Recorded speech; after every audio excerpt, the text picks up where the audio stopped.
Quando nós falamos sobre Igreja Católica no Brasil Império, a gente se volta diretamente para a Constituição de 1824, em que seu artigo 5º dizia: a religião católica apostólica romana continuará a ser a religião do Império. Todas as outras religiões serão permitidas com seu culto doméstico ou particular, em casas para isso destinadas, sem forma alguma exterior do templo.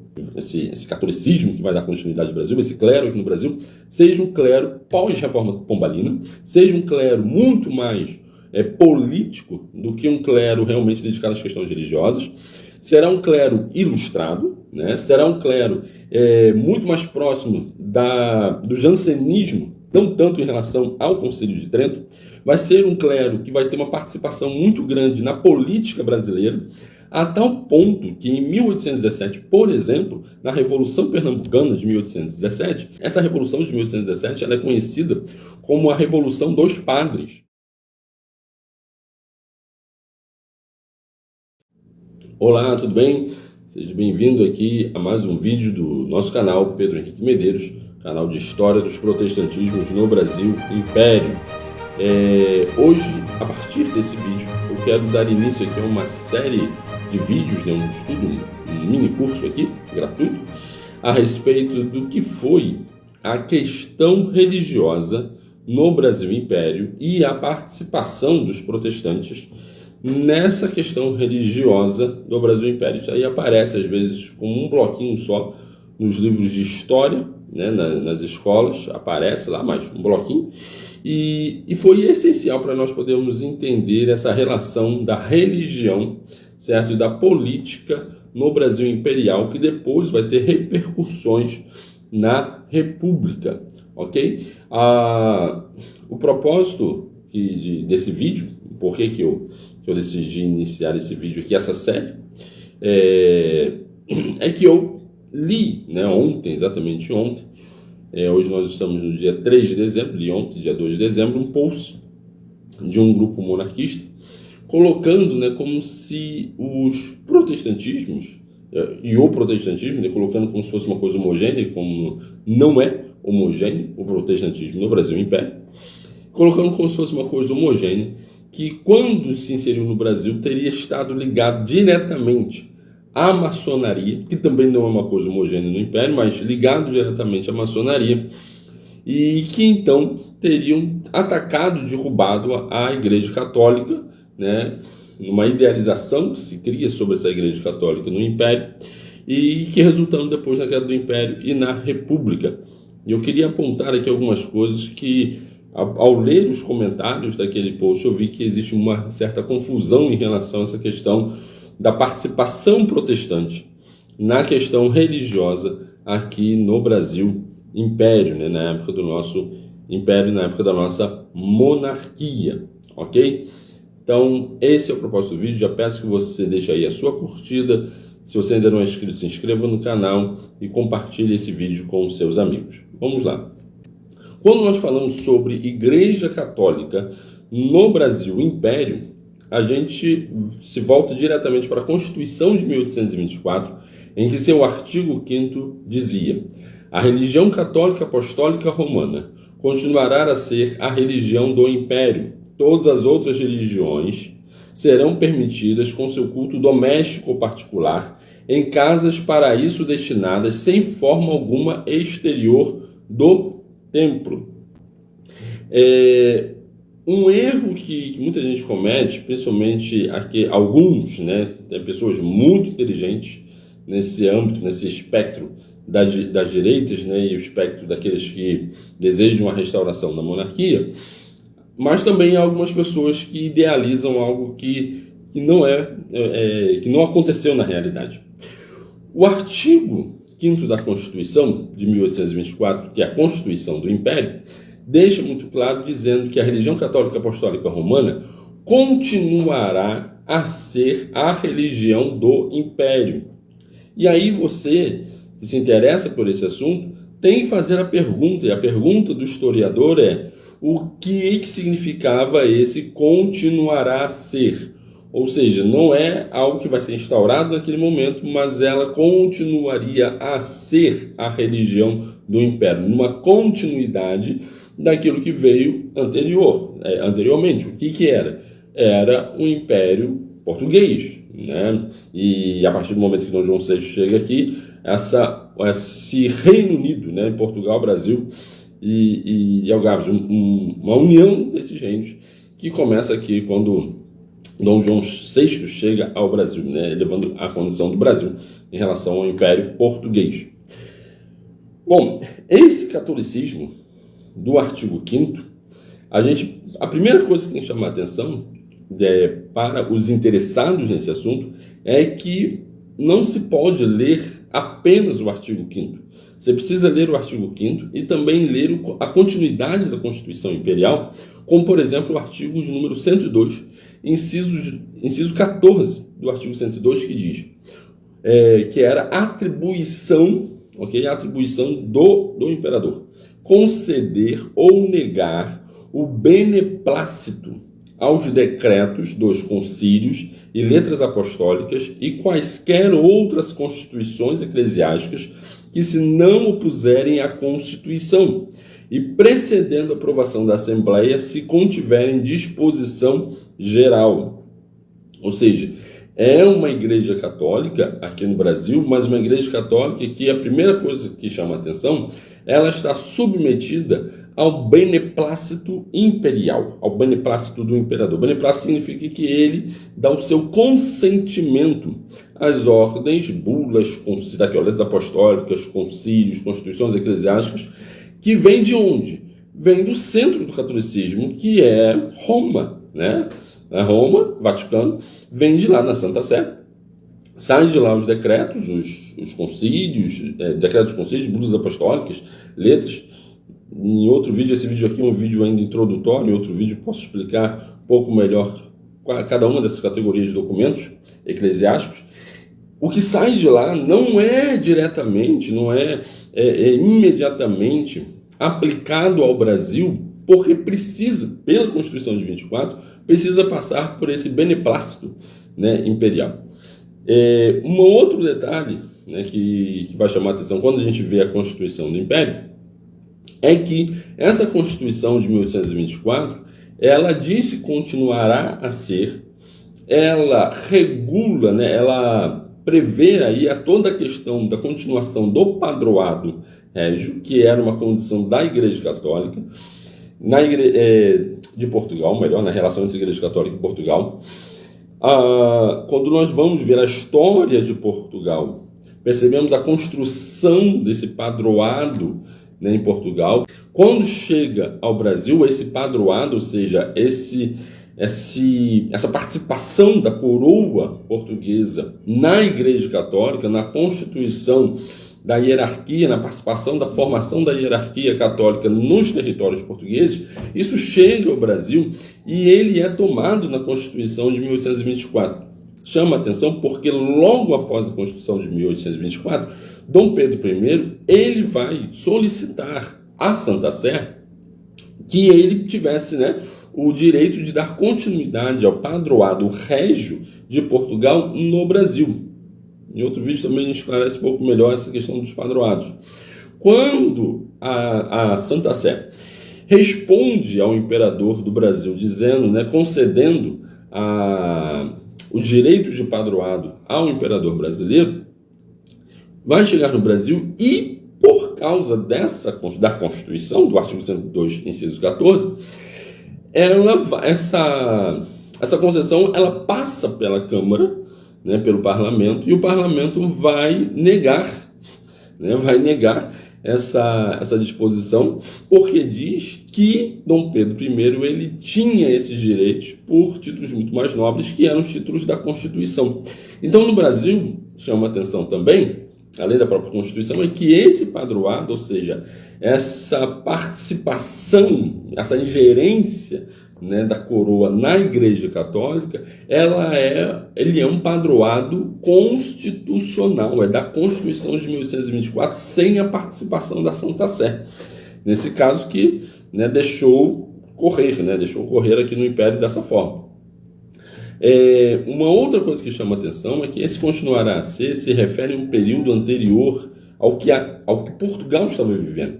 Ora, em 1759, todos os jesuítas, que eram aqueles missionários ligados diretamente à Reforma Católica, do Concílio de Trento, todos os jesuítas do século XVI, todos os jesuítas que estavam nos territórios portugueses, jesuítas esses que cuidavam da catequese dos índios nas aldeias, né, aqui no Brasil, todos os jesuítas dos territórios portugueses são expulsos de Portugal.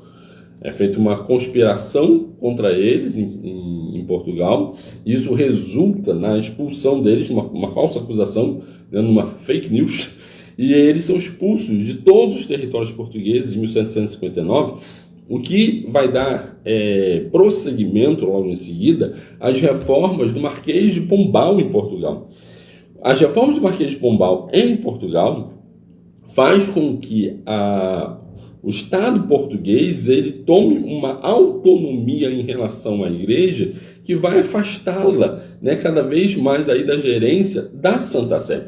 Então, você tem um catolicismo, que é um catolicismo português, né, um catolicismo em que a coroa portuguesa direciona muito essa formação do clero, né, que vai servir dentro do Estado, e não só servir dentro do Estado, mas numa concepção de que esse clero ele vai se tornando cada vez mais ganha um status de funcionalismo público, ok? Funcionalismo público, uma formação ilustrada, ok? Uma formação a partir das ideias iluministas em Coimbra, que na reforma dos institutos lá de Coimbra.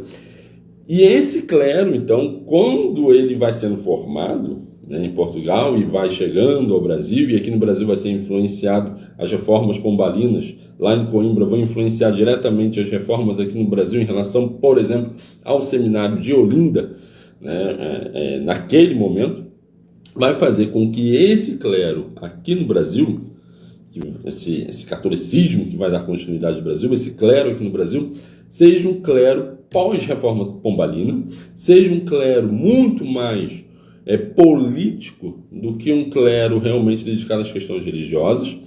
Será um clero ilustrado, né? Será um clero muito mais próximo do jansenismo, não tanto em relação ao Concílio de Trento.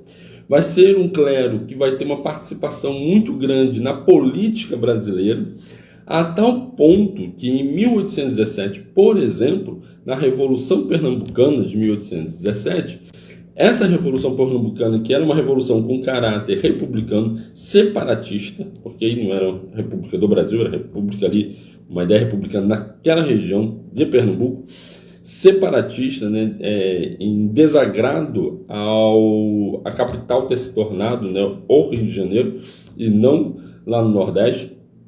Essa Revolução de 1817 ela é conhecida como a Revolução dos Padres. Dentre os principais líderes lá, que depois foi executado, ligados à Revolução de Pernambuco, de 1817, nós temos, por exemplo, o Frei Caneca. Né? Frei Caneca está ligado lá e vários outros padres. E, se eu não me engano aqui, em numerações, eu estou fazendo esse vídeo, muito do que eu li ontem, então deu tempo nem de preparar muita coisa. Isso aqui é mais uma introdução ao que nós vamos tratar ao longo dessa série. Mas, se eu não me engano, foram 117 pessoas presas dessas 56, se eu não me engano, 56 eram padres, metade ali eram padres ligados àquela Revolução de 1817. Então, é esse catolicismo que vai ter continuidade na Constituição de 1824. Um catolicismo que dá muito problema, porque é muito ligado à política. Não se esqueçam também que um dos regentes, no período regencial, após, né, a abdicação de Dom Pedro I, em 1831, um dos regentes mais conhecidos e famosos é o regente Padre Diogo Antônio Feijó. Diogo Feijó, Padre Feijó, ele tem ideias que são totalmente liberais e bem em desacordo com aquilo que se pretendia em relação a uma conduta do clero ligada ao Vaticano.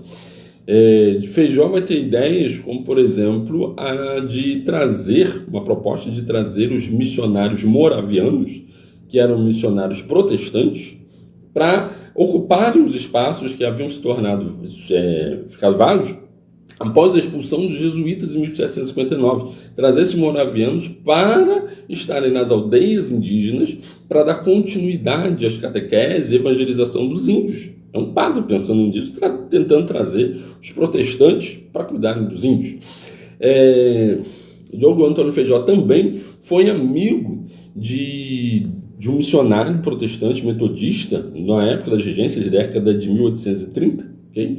1835, do missionário Daniel Parras Kider, que era um missionário metodista que veio aqui agenciado pela Sociedade Bíblica. E quando ele chega aqui, Daniel Kider tem o propósito de distribuição de Bíblias, que é a distribuição de Bíblias, e ele leva uma proposta para Diogo Feijó, que Diogo Feijó abraça a proposta, mas ela é negada na Câmara dos Deputados posteriormente, de distribuição em massa de Bíblias, e não são Bíblias católicas, são Bíblias protestantes, ou seja, não tem aqueles 7 livros na concepção católica, deuterocanônicos, na concepção protestante, apócrifos, não tem esse acréscimo no Antigo Testamento, são Bíblias protestantes, e essas Bíblias para serem distribuídas nos institutos educacionais do Brasil da época. Isso vai ser negado pela Câmara, mas isso é um padre regendo dirigindo, dando direção a essas propostas. Diogo Antônio Feijó também vai ser aquele que vai trazer a proposta de realmente oficializar que o clero católico era funcionário público, servidores públicos do Império. Dom Pedro II, quando ele assume o trono em 1841, um chamado golpe de maioridade, ele vai empreender uma reforma dentro do catolicismo, exatamente para afastar esses padres da atuação diretamente na política, que muitas vezes era uma atuação revolucionária, uma atuação revoltosa. E aí a primeira ação significativa que Dom Pedro II vai fazer vai ser em 1844, exatamente 3 anos após ter assumido o trono, quando ele vai nomear seguindo aquilo que era de direito dele enquanto imperador, nomear o Dom Antônio Ferreira Viçoso como bispo de Mariana em 1844. Dom Antônio Ferreira Viçoso é o conhecido primeiro reformador ultramontanista, ultramontano, um termo que na sua história está muito ligado a essa fidelidade à Santa Sé. O primeiro ultramontano, então, que empreende uma reforma católica ao longo do século XIX, e aí Dom Pedro II vai estabelecendo outros, só que isso vai criar um problema, e que era uma forma de afastar esse clero da atuação política, pacificando o império, mas ao mesmo tempo esse clero esses bispos que vão empreender uma reforma disciplinar na Igreja Católica Brasileira vão resultar naquilo que ficou conhecido depois como a questão religiosa. Exatamente aí sim por causa da questão da maçonaria, uma maçonaria que não era somente ligada a grupos protestantes, mas uma maçonaria que estava impregnada nas chamadas irmandades. E a gente precisa entender o que era o significado e a importância dessas irmandades na época do Império. Ou seja, o catolicismo imperial, nas suas instâncias de vilas, nas cidades mais afastadas e até mesmo dos grandes centros, o catolicismo no Brasil funcionava a partir das irmandades, as pequenas igrejas, as capelas, todas ali controladas por irmandades. Essas irmandades estavam impregnadas de maçons e eram católicas. Então existiam muitos padres, existiam muitas irmandades que estavam ligadas à maçonaria. Okay? Então o protestantismo não tem nenhuma representação tão forte assim para poder levar à frente a questão religiosa, embora vão se posicionar naquele debate público. Isso aí a gente trabalha num outro vídeo. O que interessa também dizer é que depois do fim do Império do Brasil, quando inicia a República, a Igreja Católica no Brasil ela se expande, ela consegue realmente aí se organizar de uma forma muito melhor depois de um período republicano. Ou seja, a época do Império do Brasil, em resumo que eu queria terminar dizendo aqui a respeito desse vídeo, é que a época do Império do Brasil é a época de formação da identidade, constituição da identidade do próprio catolicismo brasileiro. ok? Não existia um catolicismo homogêneo, né, um catolicismo perfeito e ideal no Império do Brasil quando o Império iniciou. Mas esse catolicismo ele foi se construindo, ele foi se constituindo ao longo do século XIX. E aí tem alguns livros, que isso não fica somente em mim, mas primeira coisa, que de onde é que vem essa ideia, né, dessa união entre protestantismo, maçonaria e republicanos que fizeram com que houvesse um ataque direto à Igreja Católica e o fim do Império. É uma leitura, eu creio que é uma leitura, às vezes ainda muito parcial, com pouco entendimento, ou somente desse livro, do livro um clássico, né, que é o Protestantismo, a Maçonaria e a Questão Religiosa no Brasil, do David Gueiros Vieira. Nesse livro, o Vieira realmente ele diz que houve uma conspiração entre igrejas protestantes, republicanos, liberais e maçons para essa separação da igreja do Estado e, por fim, vai resultar aí na questão religiosa. Só que, assim, ele é um clássico editado pela Universidade de Brasília, muito citado, só que é uma excelente obra, mas precisa ser lida com outras, ok? Por exemplo, o padre Júlio Maria, no livro A Igreja e a República, Júlio Maria, nesse livro, é exatamente quem vai dizer que o Império era, na verdade, a Igreja Católica no Império, ela era manietada pelo Império. Ele tem uma visão muito negativa em relação ao Império do Brasil sobre a relação com a Igreja Católica. E só que esse livro aqui também, a função de um historiador não é só pegar uma fonte, só pegar uma historiografia, um livro, e a partir dele tentar construir uma teoria, mas precisa, né, conjugar, por exemplo, esse daqui com esse daqui, o padre Júlio Maria. Outras obras para poder entender esse período, por exemplo, essa obra aqui do Ítalo Domingos Santiroque, Questão de Consciência, né, que é baseada na tese de doutorado que ele defendeu em Roma, é uma obra espetacular sobre a questão dessa reforma da Igreja Católica e como que a Igreja Católica ela vai se constituindo a sua identidade ao longo do Império. É um livraço muito bom e para entender esse período tem que entender isso aqui, para tirar essa ideia do idealismo da Igreja Católica. Junto com esse, as obras do Dilermando Ramos Vieira, tanto a que ele trata do Império, quanto essa que ele vai tratar do início da República em relação ao catolicismo no Brasil. Também sobre essa constituição do catolicismo no Brasil, como que ele vai se constituindo na sua identidade. E por fim, porque isso não é uma coisa só do Brasil, mas uma coisa que está acontecendo no mundo, o Concílio Vaticano I acontece exatamente no século XIX, 1870. É o livro do Giacomo Martina, História da Igreja, né, de Lutero aos nossos dias. Esse aqui especificamente fala do século XIX, a era do liberalismo. Giacomo Martina também mostra como é que esse catolicismo está se construindo ao longo do século XIX. Então, é isso. Ao longo aí de outros vídeos eu vou trabalhando até cada um desses livros aqui de forma mais específica, cada um desses períodos. Qual é a sua dúvida, sua pergunta? Você deixa aí. Não deixe de registrar aí o seu curtida, compartilhar esse vídeo, se inscrever no canal. Forte abraço e até o próximo vídeo. Valeu!